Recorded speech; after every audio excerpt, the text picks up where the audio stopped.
ప్రేక్షకులకి ఆ లలితాంబిక అమ్మవారి యొక్క అనుగ్రహం పరిపూర్ణంగా కలగాలని మనస్ఫూర్తి కోరుకుంటూ మనం ఈరోజు చెప్పుకోబోయేటువంటి ద్వాదశ రాశి ఫలితాలు రాశి నుంచి కంటే కూడా లగ్నం నుంచి చూసుకోండి. లగ్నం తెలియని వారు రాశి నుంచి చూసుకోవచ్చు. ఇప్పుడున్నటువంటి ఈ ఏప్రిల్ మాసంలో ఉన్నటువంటి గ్రహస్థితి కనుక చూసుకున్నట్లయితే గురువు మేషంలోని, రాహు మీనంలోని, కేతువు కన్యారాశిలోని, అదేవిధంగా కుంభరాశిలో శని యొక్క సంచారం జరుగుతూ ఈ శనితో పాటు కుజుడు కూడా కలిసి ఉన్నాడు. కాబట్టి ఈ కుజుడు 24వ తేదీ నుంచి మారుతున్నాడు. సో శని కుజుల కలయిక కుంభంలో ఉంది. అలాగే రవి 14వ తేదీ వరకు, మనకి 14వ తేదీ నుంచి రవి మారుతున్నాడు మేషంలోకి, మీనంలో ఉండేటువంటి.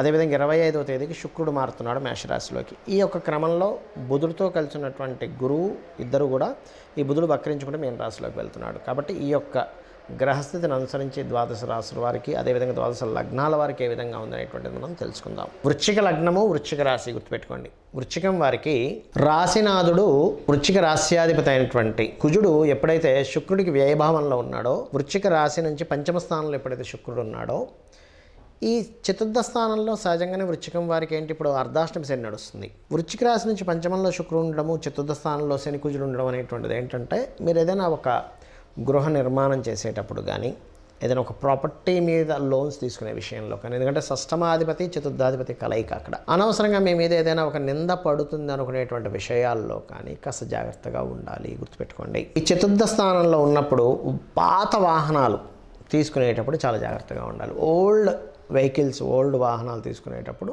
కాస్త జాగ్రత్తగా చూసుకొని తీసుకోవాలి. ఒకటి. రెండవది ఏంటంటే, ఇక్కడ కుజుడు శని చతుర్థ భావంలో కలిసి ఉన్నందుకు ఏదైనా ఒక కొత్త కన్స్ట్రక్షన్ చేసేటప్పుడు కానీ, ఏదైనా కొత్త కోర్సెస్ తీసుకునేటప్పుడు కానీ, అందులో ముఖ్యంగా తల్లిగారికి ఏదైనా కాస్త బీపీ లెవెల్స్ ఎక్కువ ఉండడం, లేకపోతే కాస్త కొంతమంది చూడండి కండరాల నొప్పులు ఉంటాయి. ఎందుకంటే శని కుజుడు కలయిక ఏం చేస్తుందంటే కండరాలకు నొప్పులు, మోకాల నొప్పులు, శని సహజంగానే మోకాలకు కారకుడు.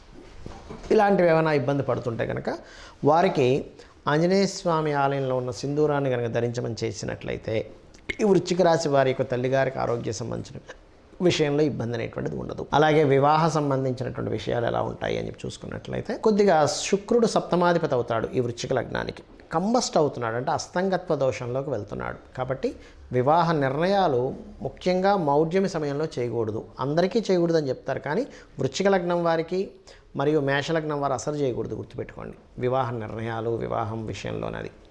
అలాగే దశమస్థానం పైన శనికుజుల యొక్క దృష్టి ఉన్నప్పుడు ఒకటే గుర్తుపెట్టుకోండి, దశమస్థానం పైన శనికుజుల దృష్టి ఉన్నప్పుడు ఈ దృష్టి అనేటువంటిది ఏదైతే ఉందో, వృత్తి సంబంధించినటువంటి విషయంలో దశమాధిపతి అయినటువంటి రవి ఎప్పుడైతే మీకు 14వ తేదీ నుంచి గురువును వెళ్ళి కనెక్ట్ అవుతాడో, వృత్తిపరంగా మంచి గ్రోత్ రావడము ఇది ఇస్తాడు. ఇది 14వ తేదీ నుంచి గుర్తుపెట్టుకోండి. అదేవిధంగా లాంగ్ జర్నీస్ అనేటువంటి చూపిస్తున్నాయి.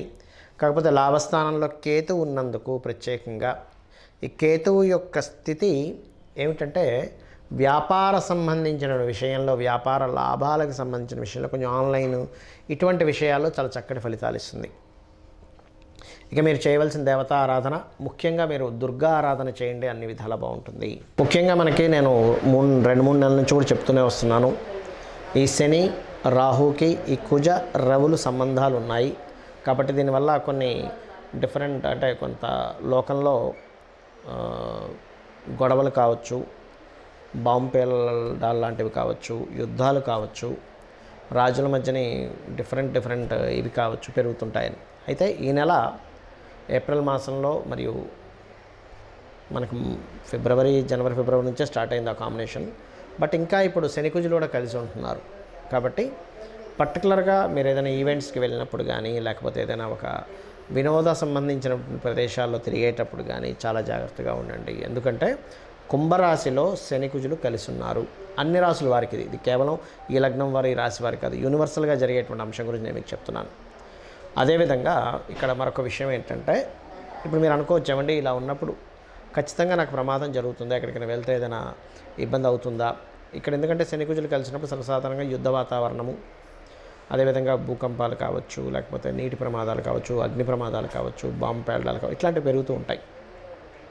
నాకు ఖచ్చితంగా దాంట్లో ఇరుక్కుంటానంటే ఒకటే గుర్తుపెట్టుకోండి, మీ జన్మజాతకంలో కనుక గండము అంటారు, అది నీటి గండము, అగ్నిగండము, ఎత్తైన ప్రదేశాల నుంచి కింద పడిపోయేటువంటివి కొన్ని ఉంటుంటాయి. అటువంటివి ఉన్నప్పుడు పర్టికులర్గా ఏమవుతుంటుందంటే వారికి తెలియకుండానే ఇబ్బంది అనేటువంటిది పెరుగుతూ ఉంటుంది. కాబట్టి అలా ఉన్నవారికి మాత్రమే ఈ యొక్క గోచారం ఎఫెక్ట్ పెరుగుతుంది, కానీ మిగతా అందరికీ కూడా ఈ ఎఫెక్ట్ ఉంటుందని అనుకోకండి దయచేసి. మరి అటువంటి వారు ఏం చేయాలి అని చెప్పి చూసుకున్నట్లయితే, అటువంటి వారు చాలా క్లియర్గా మీరు రోజు సూర్య నమస్కారాలు చేసుకోవడం ద్వారా లేదా లలితా సహస్రనామాలు వినడం ద్వారా ఆ యొక్క ఇబ్బంది నుంచి బయటపడవచ్చు. ఖచ్చితంగా అందులో ఎటువంటి సందేహం లేదు. ఎందుకంటే మీ జన్మజాతకంలో ఆ యోగం ఉన్నప్పుడు మాత్రమే ఇప్పుడున్న గోచారము ఇలా ఉన్నప్పుడు మీకు ఇబ్బంది కలుగుతుంది, కానీ అదర్వైజ్ ఏమీ అవ్వదు. మీ జన్మజాతకం ఎందుకు చూసుకోవాలంటే, మనం చేసినటువంటి పూర్వజన్మ కర్మ ఆధారంగా ఈ యొక్క జన్మలో మీరు చేసేటువంటి, అంటే గుర్తుపెట్టుకోండి, మీ లగ్నాన్ని బట్టి మీ యొక్క లైఫ్ ఎలా ఉంటుంది, మీ ధనస్థానాన్ని బట్టి మీ యొక్క జీవిత భాగస్వామి ఎట్లా ఉంటారు, అంటే మీ సప్తమ స్థానాన్ని బట్టి జీవిత భాగస్వామి, మీ ధనస్థానాన్ని బట్టి మీ యొక్క ధనయోగాలు ఎలా ఉన్నాయి, ఎందులో మీకు ధనయోగం ఉంది. అదేవిధంగా మీ తృతీయ స్థానాన్ని బట్టి మీ ప్రయత్నాలు ఏ రకంగా మీరు ప్రయత్నం చేస్తే సక్సెస్ అవుతారు, మీ సిబ్లింగ్స్ ఎలా ఉంటుంది, మీకు ప్రాపర్టీస్ ఏ దిశలో ఏ సమయంలో ఎప్పుడు కొనుక్కుంటే మంచిది, అదేవిధంగా సంతాన అభివృద్ధి ఎందుకు అవ్వట్లేదు, వివాహం ఎందుకు అవ్వట్లేదు, వివాహం ఆలస్యం ఎందుకు అవుతుంది, అసలు ఇది సరైన సమయమా కాదా వివాహానికి, అదేవిధంగా లైఫ్లో టర్నింగ్ పాయింట్స్ కావచ్చు, జాబ్లో బాగుంటుందా లేనట్లయితే బిజినెస్లో బాగుంటుందా, ఇన్వెస్ట్మెంట్స్ చేయడం అనేటువంటిది మీ ఒకటే గుర్తుపెట్టుకోండి, ఇన్వెస్ట్మెంట్స్ ఎప్పుడు చేయాలి, ఏ సమయంలో చేయాలి, ఎలా చేయాలి అనేటువంటిది ప్రధానంగా ఉంటుంది, అక్కడ గుర్తుపెట్టుకోండి.